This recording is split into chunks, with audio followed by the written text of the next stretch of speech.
ശരിക്കും മെഡിമോളിലേക്ക് നമ്മൾ എത്തുന്നത് എങ്ങനെയാണെന്ന് വെച്ച് കഴിഞ്ഞാൽ സാധാരണ രീതിയിൽ ഹോസ്പിറ്റൽസോ അല്ലെങ്കിൽ പല ആളുകൾ നമ്മുടെ ഡിപ്പാർട്ട്മെൻറ്റ് സ്റ്റാർട്ട് ചെയ്യാമെന്ന് പറഞ്ഞൊരു ടൈപ്പിന് വരാറുണ്ട്.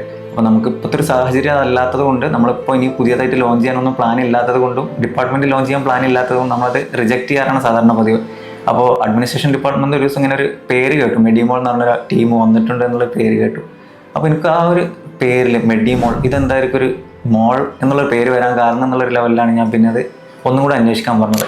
ഒരു മോള് പോലെ തന്നെയാണ് ഇതുള്ളത്. അതിനകത്ത് പേഷ്യൻറ്റ് വന്നു കഴിഞ്ഞാൽ ഏത് ഡിപ്പാർട്ട്മെൻറ്റിൽ നിന്ന് ട്രീറ്റ്മെൻറ്റ് സെലക്ട് ചെയ്യണം എന്നുള്ളത് അവരുടെ ഓപ്ഷനാണ്. സാധാരണ അങ്ങനെ ഒരു ഓപ്ഷൻ വരാറില്ല. അപ്പോൾ ഇതിനകത്തേക്ക് കയറി കഴിഞ്ഞാൽ പേഷ്യൻസിന് ചൂസ് ചെയ്യാലോ എന്നുള്ളതൊക്കെ ഒരു വെറൈറ്റി ആയിട്ട് തോന്നി.